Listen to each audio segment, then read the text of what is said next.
पोथी का एक पन्ना राजकुमार के हाथ लग गया। उसने उसे देखा और पढ़ने लगा। किसी ने सुंदर हस्तलिपि में संस्कृत का श्लोक लिखा है, किंतु मैं संस्कृत नहीं जानता। कुछ सोचकर युवराज ने वह पन्ना अपनी जेब में रख लिया और शिकार की तलाश में आगे बढ़ गया। तभी उसकी नजर एक हिरण पर पड़ी और वह उसका पीछा करने लगा।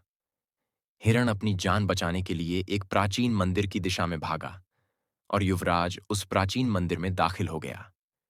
जंगल के बीच में यह एक प्राचीन मंदिर था, जहां कुछ वनवासी पूजा कर रहे थे।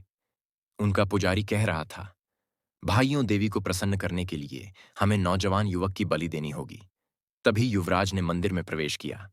वनवासियों ने उसे देखा और बोले, पुजारी जी, संयोग की बात है, युवक भी आ गया। क्यों ना इसी की बलि दे दी जाए।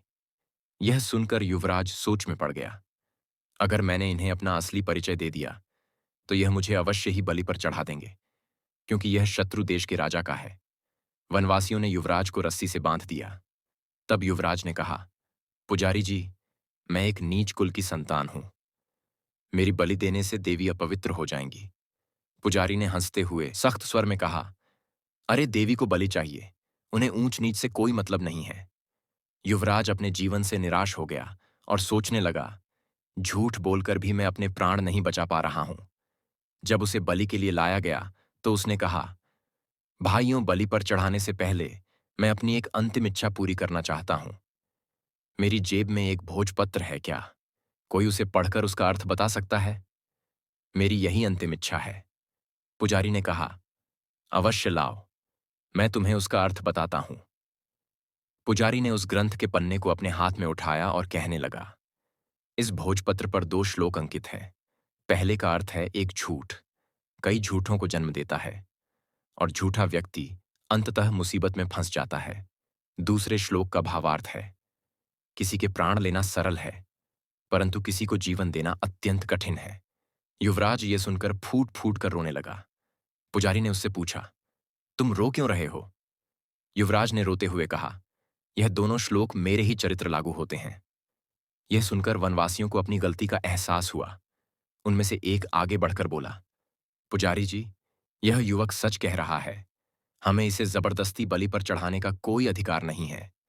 तब वनवासियों ने युवराज को मुक्त कर दिया। पुजारी ने कहा, जाओ नौजवान, इस श्लोक ने हमारी आंखें खोल दी हैं। हम आज के बाद देवी को किसी जीव की बलि नहीं चढ़ाएंगे। युवराज, जिसका नाम यंस था, उसने उनका धन्यवाद किया और महल की ओर चल दिया। लौटते समय वह विचारों में खोया हुआ था और सोच रहा था, यह भोजपत्र कितने अनमोल है। इन्होंने मेरे प्राण बचाए। हो सकता है ऐसे सुंदर उपदेशों वाले और भी पन्ने हों। महल वापस पहुंचकर युवराज ने अपने पिता के चरणों में प्रणाम किया और कहा, पिताजी, आपने मुझे शिकार खेलकर जीवों की हत्या करने से मना किया था। मैंने आपसे झूठ बोलकर शिकार खेलने गया था और मुसीबत में फंस गया, परंतु इन श्लोकों ने मेरे प्राण बचा लिए। फिर युवराज ने राजा रुद्र प्रताप को अपनी आप बीती सुना दी। उसने कहा, ऐसे श्लोक जो दूसरों को अहिंसा की शिक्षा देते हैं और जिन्होंने मेरे प्राण बचाए, मेरे लिए हजारों मोहरों के बराबर है। पिताजी, इस भोजपत्र पर पन्नों की संख्या 3 लिखी है। यह किसी अनमोल पोथी के हिस्से हैं। राजा रुद्र प्रताप ने यह सुनकर अपने कुछ सैनिक को बुलाया और उन्हें भोजपत्र दिखाते हुए आदेश दिया, जो भी ऐसे श्लोकों से सजे भोजपत्र खोज कर लाएगा, उसे ऊंचा पद और पुरस्कार भी दिया जाएगा। दूसरे ओर आचार्य जी का बेटा वेदस महीनों जंगलों में भटकता रहा। भटकते भटकते वह राजा रुद्र प्रताप के राज्य में आ पहुंचा। नगर में आकर भी उसने कई लोगों से सहायता मांगी, परंतु हर कोई उसे दुत्कार कर भगा देता था, क्योंकि इतने दिनों से भटकते भटकते वेदस एक भिखारी जैसा दिखने लगा था। एक दिन की बात है, भूखा प्यासा वेदस राजमहल की तरफ से निकल रहा था और उसे जोर की भूख लग रही थी।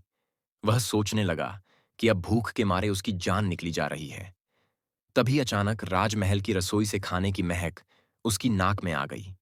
अनायास ही वह उस मोह सुगंध की ओर खींचता चला गया और सीधा रसोई घर में जा पहुंचा। वहां जाकर उसने रसोइये से कहा, भाई, मुझे 2 रोटी दे दो, बहुत भूखा हूं। रसोइये ने उसे दुत्कारते हुए कहा, जा, भाग यहां से। लेकिन वेदस की भूख इतनी बढ़ चुकी थी कि उससे सहन नहीं हो रही थी। उसने मौके का फायदा उठाकर रसोइये से नजरें बचाई और 2-3 रोटियां उठाकर अपने थैले में डाल ली। दुर्भाग्य से रसोइये की नजर उस पर पड़ गई। उसने वेदस का हाथ पकड़ लिया और गुस्से में बोला, अरे रोटी चोर, चल तुझे महाराज के सामने ले चलता हूं। वेदस भूख के कारण चल भी नहीं पा रहा था और रसोइया उसे खींचता हुआ महाराज के पास ले गया और बोला, महाराज जी, यह भिखारी लड़का राजमहल की रसोई में घुस आया और यहां से रोटियां चुराई है जो इसके थैले में है। महाराज ने सिपाहियों को आदेश दिया, इस भिखारी के थैले को उल्टा कर दिया जाए। एक सिपाही आगे बढ़ा और वेदस का थैला छीना और उसे उल्टा दिया। थैले से रोटियों के साथ साथ वह ग्रंथ भी निकल आया जो वेदस के पिता ने लिखा था। उसी समय युवराज भी वहां से गुजर रहा था, तो ग्रंथ को देखते ही युवराज की आंखें चमक उठीं। उसने तुरंत ग्रंथ को उठा लिया और खुशी से चिल्ला उठा, अरे, यह तो वही अनमोल पोथी है जिसकी हमें महीनों से तलाश थी। फिर युवराज ने वेदस की ओर देखा और आदरपूर्वक अपने सिपाही को कहा, इस धनवान लड़के को सम्मान से बिठाया जाए। फिर उस लड़के को एक सिंहासन पर बैठाया गया। फिर युवराज ने पूछा, भाई तुम्हारा नाम क्या है? लड़के ने कहा कि मेरा नाम वेदस है।